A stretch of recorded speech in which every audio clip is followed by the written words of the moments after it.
Bismillahirrahmanirrahim. Assalamualaikum warahmatullahi wabarakatuh.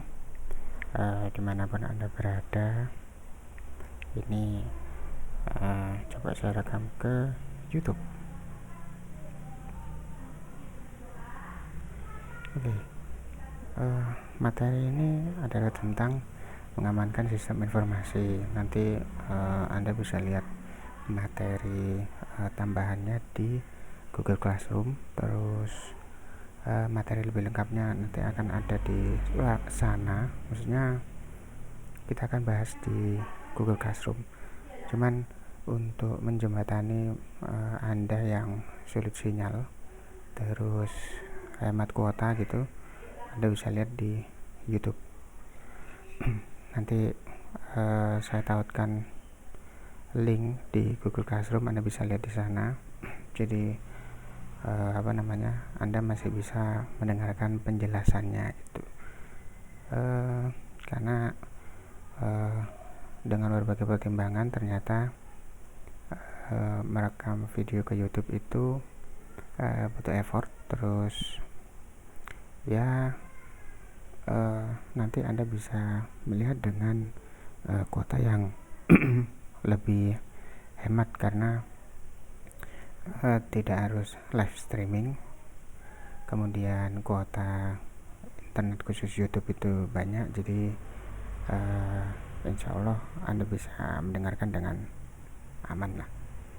Oke, ini adalah materi tentang mengamankan sistem informasi. Oke, ini adalah slide pertama. Jadi banyak sekali berita tentang sistem informasi yang beredar. Pertama tentang pencurian data oleh hacker, ya. Kemudian pencurian data penumpang oleh hacker. Pokoknya judulnya hacker semua. Entah ngapain ini hacker ya. Jadi intinya kalau Anda dekat dengan dunia teknologi informasi, ya Anda harusnya tahu tentang istilah hacker. Hacker itu simpelnya adalah mereka yang membobol sistem keamanan di sebuah sistem informasi yang ada di organisasi tertentu. Kalau PNS berarti yang dibobol adalah kementerian ya, karena kemarin sempat ribut. Kemudian apalagi beritanya di sana tertulis RI akan hutang 990 triliun ya. Kemudian ada data penumpang pula yang diincar ya. Ini Anda bisa lihat beritanya di cyberthreat.id. Kemudian ada Tokopedia juga. Ya intinya semua sistem informasi sekarang itu tidak ada yang benar-benar tahan terhadap hacker. Mungkin satu perusahaan yang punya sistem keamanan yang paling bonafit yaitu Apple ya, yang punya sistem keamanan yang canggih itu. Ya, yang saya tahu sih itu. Oke. Kemudian ini gimana caranya mengamankan sistem informasi. Nah, caranya mengamankan sistem informasi itu sebenarnya susah-susah gampang. Susahnya 2 kali, gampangnya sekali. Karena ketika mengamankan sistem informasi, maka yang dibutuhkan 2 hal, yaitu sumber daya manusia sama sumber daya teknologinya. Jadi kalau sumber daya manusianya oke, ya nggak bisa juga, karena sumber daya teknologinya juga perlu. Kalau sumber daya teknologinya ada, sumber daya manusianya nggak ada, ya gak iso. Nah, coba Anda lihat di situ. Ini ada berita hasil investigasi itu mengungkapkan bahwa 86% serangan cyber itu terkait pencurian uang. Nah, di sini ada problem lanjutan, yaitu mengamankan sistem informasi ini tidak hanya sekedar sistem atau sumber daya teknologi ataupun sumber daya manusianya, tapi kedua hal itu, karena pada akhirnya tujuannya adalah selalu urusan perut atau mencari uang. Nah, gitu. Nah, di berita ini juga disebutkan bahwa serangan cyber itu biasanya terjadi karena kata sandi yang buruk atau lemah. Sebenarnya tidak selalu ya, tapi berdasarkan hasil investigasi begitu. Oke, terus Anda bisa lihat di sini bagaimana sih dampaknya terhadap perusahaan. Jadi kalau dari data di di slide ini dikatakan bahwa serangan cyber terhadap perusahaan itu rata-rata ya berdampak pada kehilangan pendapatan yang paling besar ya. Nah, justru yang kehilangan pelanggan itu hanya sedikit. Dan lagi-lagi adalah tentang uang. Nah, sekarang coba kita bahas satu-satu. Kenapa sistem ini rentan untuk di hack atau dibobol ya? Oke, di sini ada gambar. Gambar ini cukup menjelaskan bahwa ada beberapa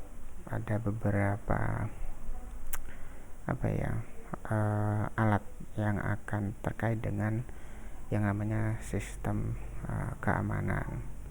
Pertama itu adalah klien penggunanya, kemudian servernya, corporate server, kemudian ada jalur komunikasinya ya. Jadi ada user, ada server, kemudian ada jalur komunikasinya, kemudian ada yang namanya corporate system atau sistem yang ada pada sebuah perusahaan. Nah, sistem ini tadi terdiri dari hardware, software, dan operating systemnya, semacam Windows, Linux, ya seperti itu, atau Mac. Nah, kalau tadi sempat dijelaskan bahwa yang namanya mengamankan sistem informasi itu biasanya karena kata sandinya lemah.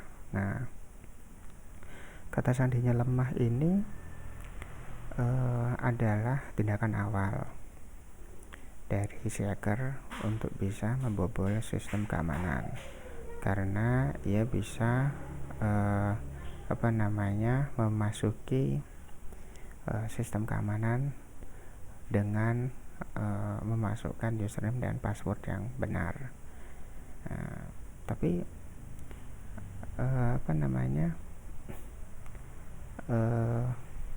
tidak selamanya begitu, karena saat ini hacker itu bisa saja masuk di berbagai lini di sini.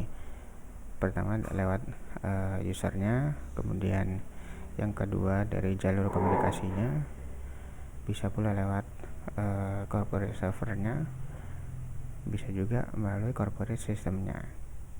Yang paling berbahaya itu adalah kalau masuk ke corporate systemnya, karena bisa saja yang terjadi adalah pencurian data atau theft of data itu, kemudian copying data, mengcopy data, alteration data, hardware failure sama software failure. Ini kalau alteration data itu adalah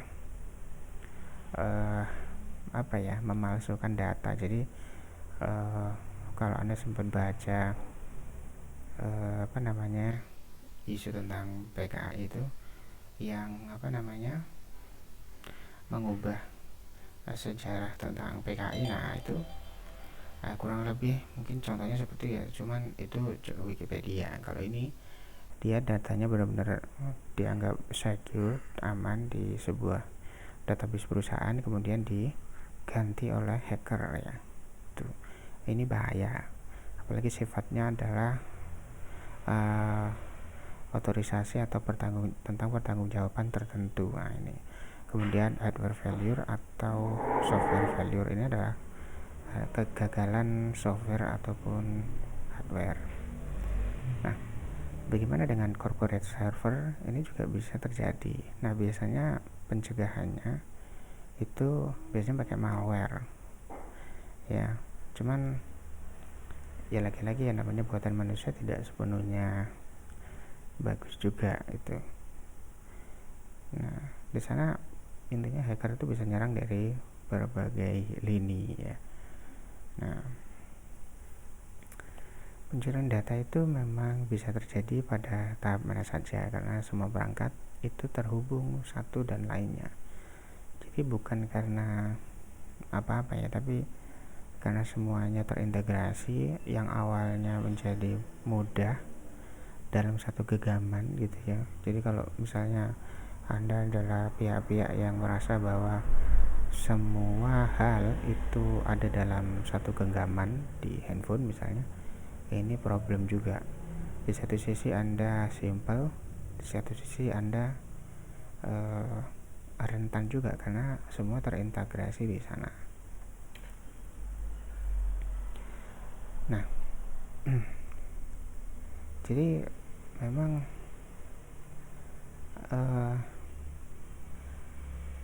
terkait dengan pencurian data itu sangat mengerikan ya untuk saat ini.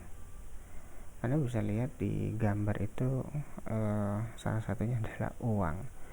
Jadi mencuri data itu memang tujuannya adalah komersil ya, uang. Apalagi zaman sekarang itu zamannya Bitcoin. Nah itu arahnya nanti bisa ke kemana-mana ya. Jadi insight pertama mungkin Anda kalau ingin mengamankan bisnis terkait dengan sistem informasinya, ada hal-hal yang diintegrasi, ada yang tidak, mungkin seperti itu ya. Tapi software itu sudah memiliki tingkat keamanan tertentu. Contoh kayak WhatsApp itu ada verifikasi 2 langkah, kemudian Gmail ya itu juga verifikasi 2 langkah. Jadi Anda ini sekarang nih kalau misalnya punya WhatsApp, pesan saya ya Anda verifikasi 2 langkah, kemudian Gmail itu juga diverifikasi 2 langkah. Jadi kalau Anda masuk ke Gmail Anda begitu, ini nanti akan terhubung dengan handphone, jadi harus diotorisasi dulu lewat handphone dengan nomor tertentu ya, nomor HP Anda itu. Jadi ketika login dia nggak akan langsung login ya, butuh otorisasi Anda dulu. Nanti klik yes baru masuk, karena kalau nggak gitu bahaya. Oke. Pencurian identitas itu adalah ketika penipu yang atau ya siapapun itu pencuri memiliki informasi pribadi. Nah, seperti nomor ATM, kemudian barang dagangan gitu ya, atau layanan atas nama korban untuk memberikan pencurian kredensial palsu. Ini caranya bisa macam-macam, itu ada yang namanya phishing ya, macam-macam lah, Anda bisa cari itu. Atau kalau Anda sering dapat WA tentang undian kemudian diklik ya, itu sebenarnya adalah semacam link yang digunakan oleh penipu tadi untuk mencuri data pribadi Anda melalui smartphone. Nah itu hati-hati. Jadi pencegahannya adalah Anda jangan asal menyebarkan kalau Anda dapat broadcast tuh jangan langsung di broadcast ulang, jadi dibaca dulu, sekiranya penting ya baru di share, kalau enggak ya abaikan aja karena takutnya penipuan. Nah, ada beberapa taktik untuk identity theft ya, atau pencurian identitas. Tadi saya sebutkan phishing ya. Terus yang kedua ada evil twins, dan yang ketiga farming. Farming itu bukan berkebun ya. Kita akan lihat satu-satu. Kalau phishing itu simpelnya adalah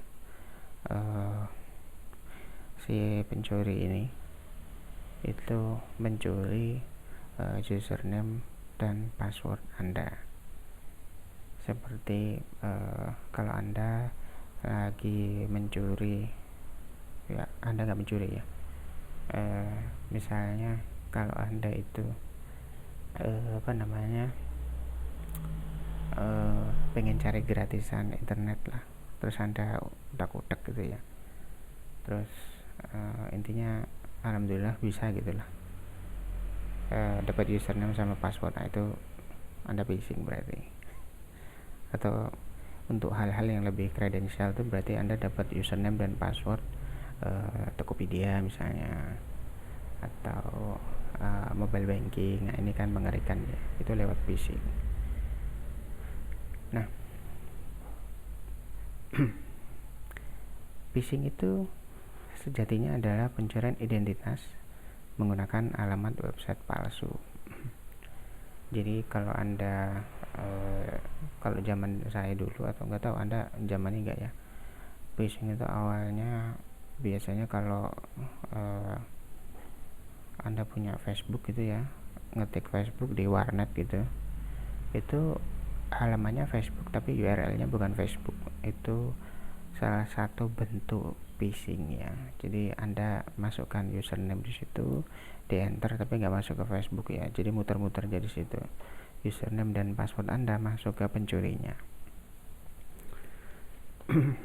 Nah, ini contoh phishing ya. Jadi yang pertama adalah si hacker atau pencuri itu mengupload sebuah website palsu. Nah, website palsu ini tujuannya adalah agar si korban itu nanti ketika mengisi link itu akan mengarah kepada website palsu tadi. Nah, kemudian yang kedua, tapi tidak selalu begitu ya. Yang kedua ini biasanya si penjahat ini akan kirim email ya, biar mengunjungi website palsu itu tadi. Mungkin pengirim email itu tidak hanya email, sekarang bisa ngirim WA, Telegram. Intinya adalah mengarahkan kepada website yang dibuat si pencuri atau penjahat ini. Nah, ya modus operandinya ya, itu kalau si korban itu masuk ke website palsu, nanti dia akan coba register atau login ya. Nah, nanti datanya akan masuk ke emailnya si penjahat, yang mana nanti bisa digunakan untuk mencari uang ya. Tujuannya uang pasti, jarang yang tujuannya bukan uang. Nah ini hacker itu memang bisa menyerang siapa saja, jadi Anda perlu hati-hati ya. Sebenarnya ada istilah di sini yaitu man in the middle, karena dia berada di antara jalur komunikasi antara perangkat Anda dan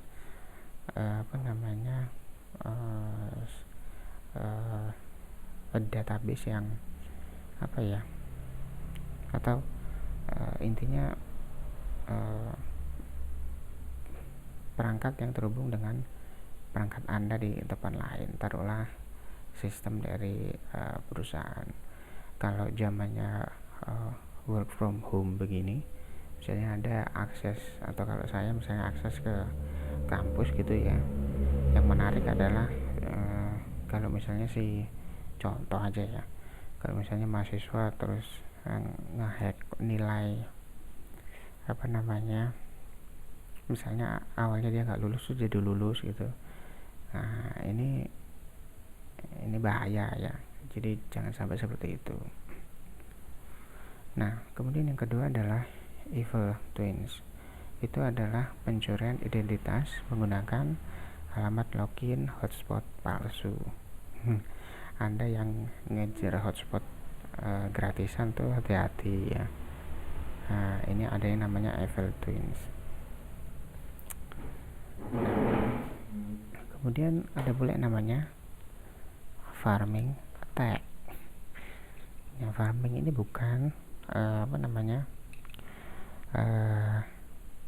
bukan berkebun. Nah, farming ini ya intinya sama aja ya. Jadi itu coba Anda lihat ketika dia mengetik misalnya Bank of America begitu, ini ngarahnya bukan ke Bank of America ya, tapi ke website palsu, kemudian masuk ke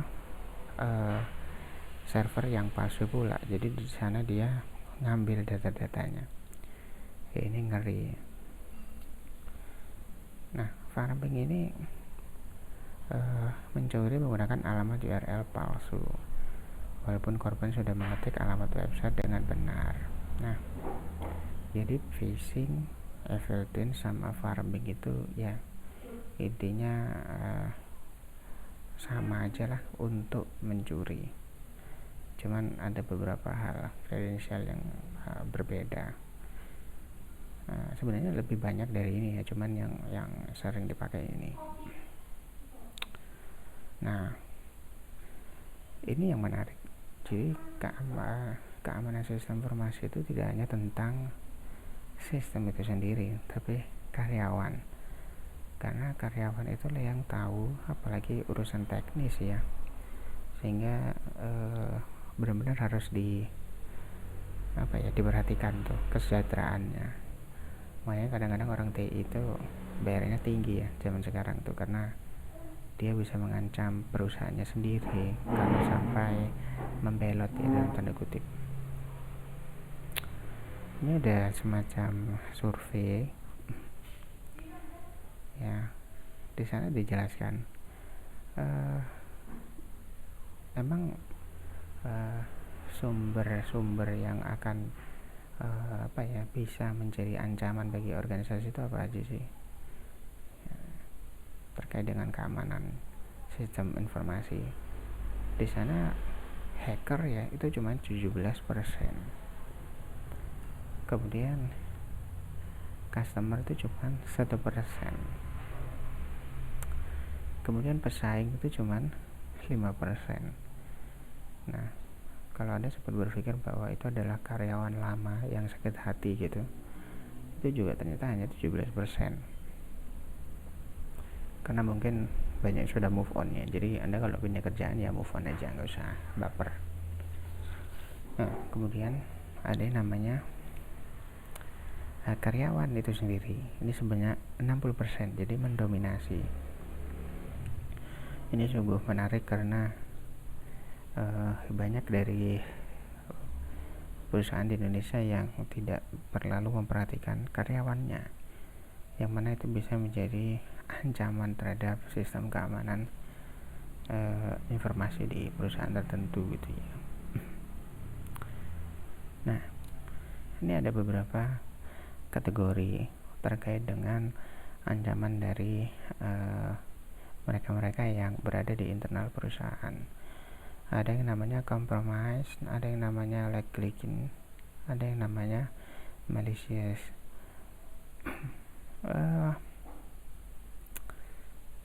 Coba kita lihat ya. Compromise itu adalah mereka-mereka yang mencuri biasanya data kredensial ya. Kalau negligent itu adalah karyawan yang tidak pandai untuk mengamankan datanya sendiri. Nah, bagaimana dengan malicious? Malicious itu adalah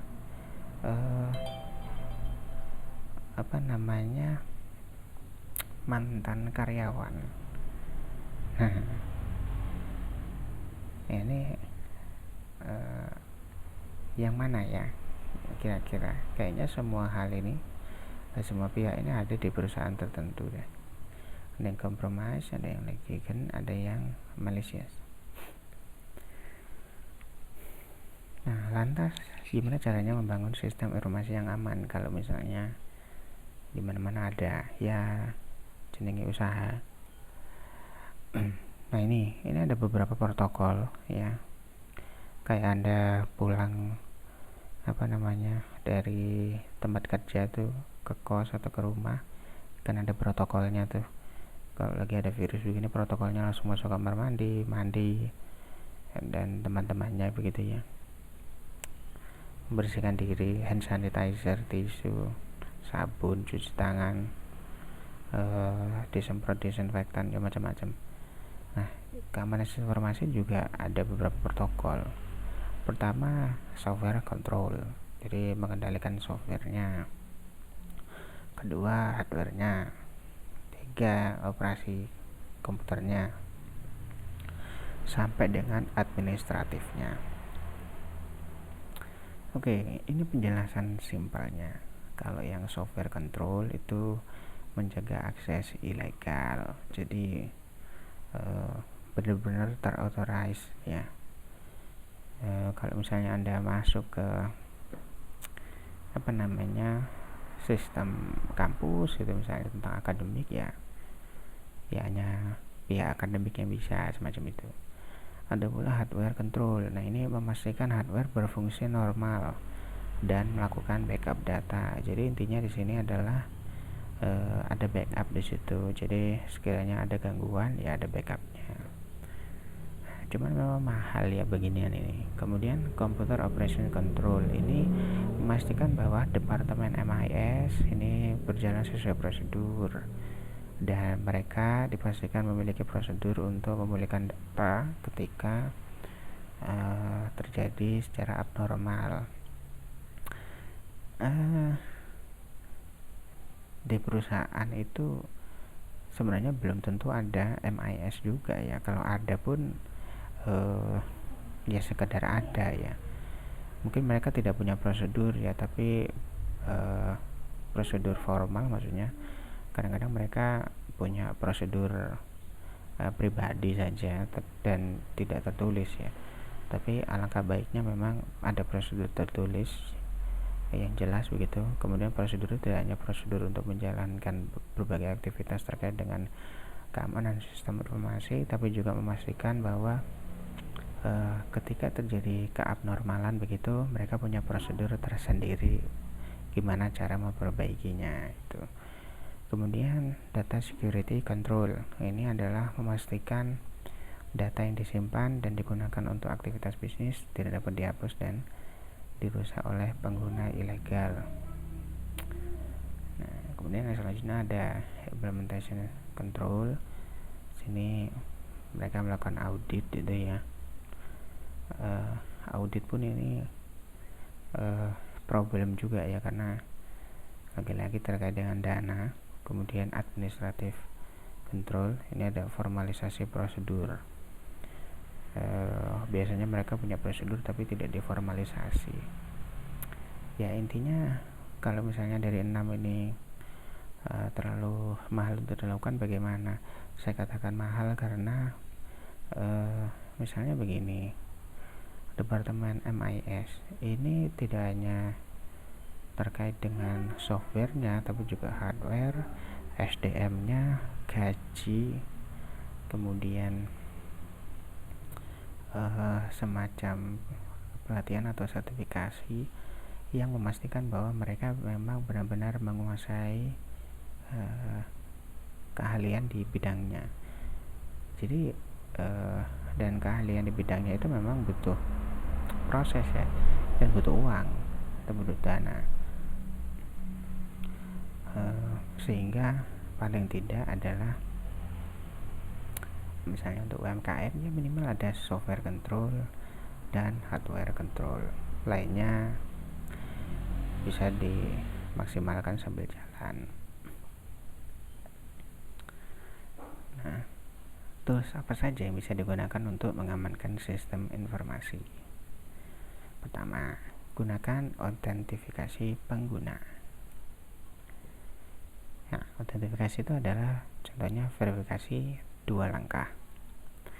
Kemudian firewall sama antivirus.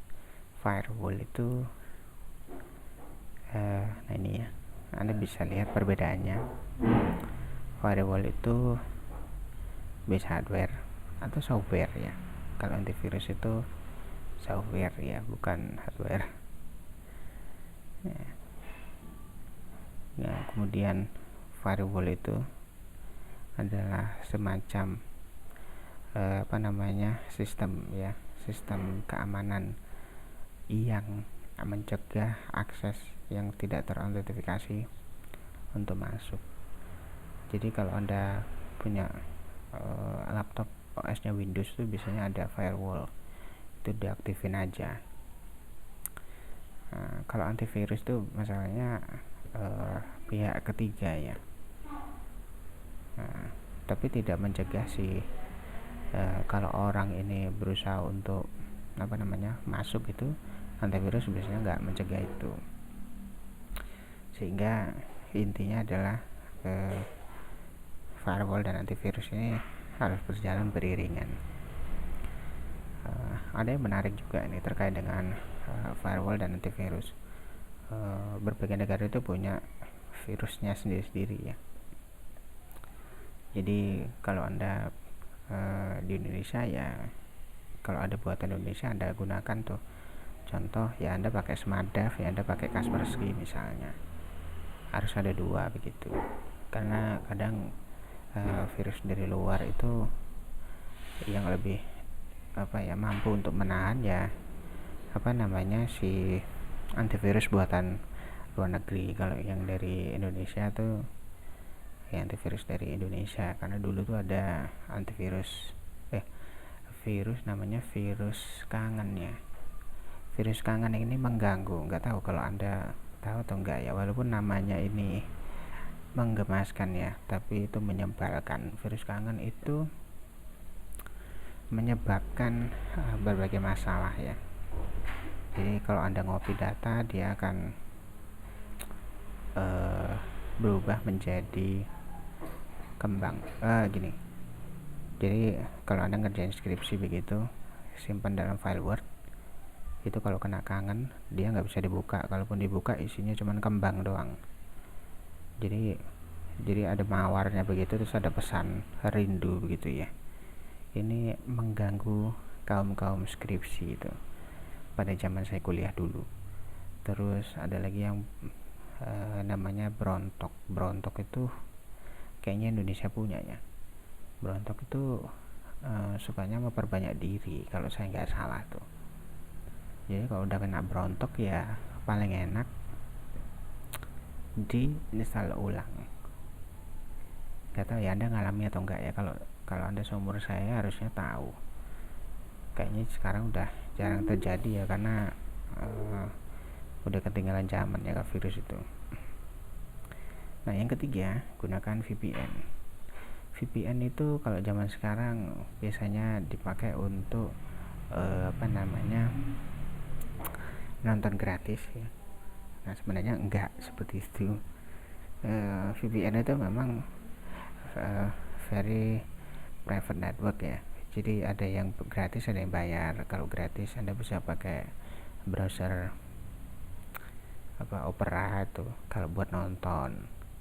Tapi VPN itu sebenarnya tujuan aslinya adalah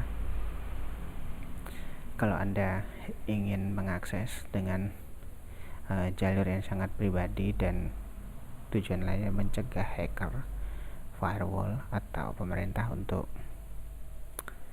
ya intinya Anda tidak terganggu dengan mereka ini ya. Anda bisa mengakses data Anda itu secara jalan tol.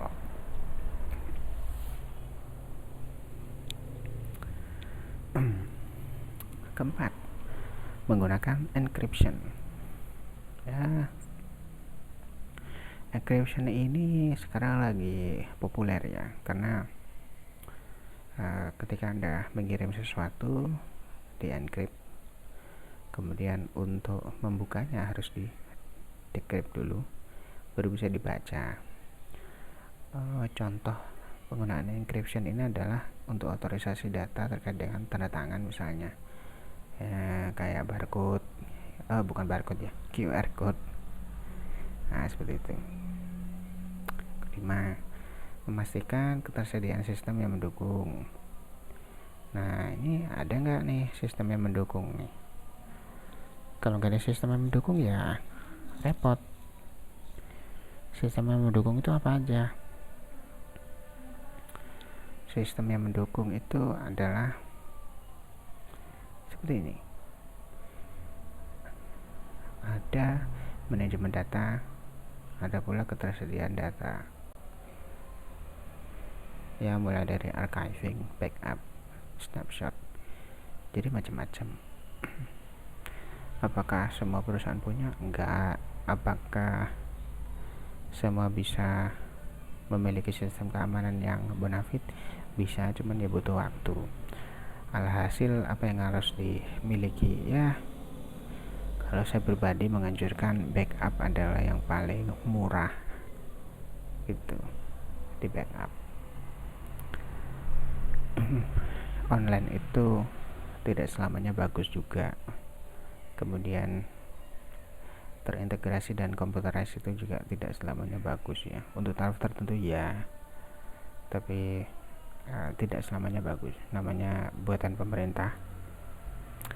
Kemudian keenam, ini ada yang namanya pastikan kualitas perangkat lunaknya oke punya. Karena software itu juga memiliki peran penting. Nah, kalau bisa Anda lihat di sana, perusahaan-perusahaan besar itu memiliki beberapa tantangan ya terkait dengan keamanan data.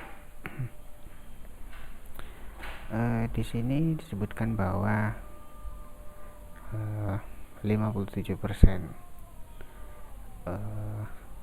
staff itu 20%-nya menjalani pelatihan secara rutin ya. Kemudian 41%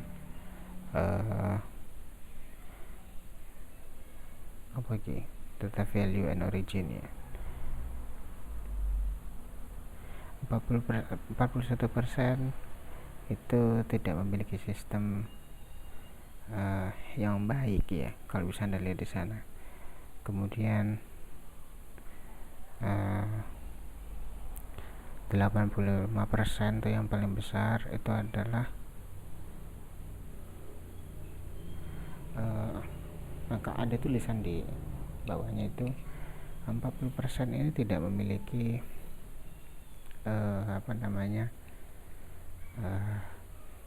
ketahanan yang cukup ya, terkait dengan bagaimana caranya mengamankan data. Jadi banyak sekali problemnya. Habis. Terima kasih. Intinya adalah kalau Anda ingin mengamankan sebuah sistem informasi, yang Anda butuhkan adalah sumber daya manusianya plus sumber daya teknologinya, karena kalau hanya salah satu percuma. Kemudian zaman sekarang ini tidak hanya perusahaan besar, perusahaan kecil sebenarnya bisa, bahkan perusahaan kecil itu lebih mampu untuk mengamankan datanya karena terlihat kecil ya, jadi kurang menarik untuk dilihat, padahal mungkin perputarannya lebih besar. Bahkan zaman sekarang itu UMKM ini diprediksi akan memimpin perekonomian ya. Jadi ini adalah waktunya menikung bagi UMKM untuk mengalahkan perusahaan-perusahaan besar ya.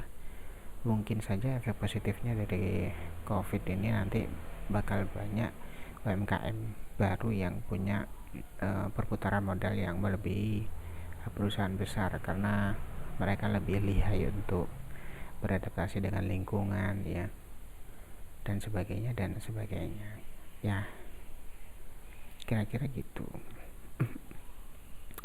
Misalnya Anda ada pertanyaan, Anda bisa tanya melalui WhatsApp. Kemudian tugasnya jangan lupa Anda bisa lihat di Google Classroom. Silakan dinikmati ya kuliah online-nya. tujuan lain adalah saya merekam ini adalah karena kemungkinan online-nya bakal berlanjut ya, tapi kalau saya sih berharap offline saja, tapi keadaannya nggak memungkinkan karena berita terakhir yang saya dengar adalah Surabaya masih zona hitam ya. Malang dekat dengan Surabaya, jadi saya nggak tahu tuh, walaupun PSBB sekarang udah dibuka ya, jalanan sudah mulai rame, sangat rame malah. Mungkin orang-orang pada bosen ya, tapi nggak tahu tuh. Ikut saja, yang penting semuanya sehat-sehat dan baik-baik saja. Oke, salam sukses buat Anda semua, semoga materi ini bisa Anda dengarkan ya dengan seksama. Jika dalam penjelasan ini saya ada yang kurang, ya saya mohon maaf, karena pada dasarnya apa yang saya jelaskan ini memang butuh diskusi lebih lanjut gitu. Oke, kira-kira itu. Terima kasih. Wassalamualaikum warahmatullahi wabarakatuh.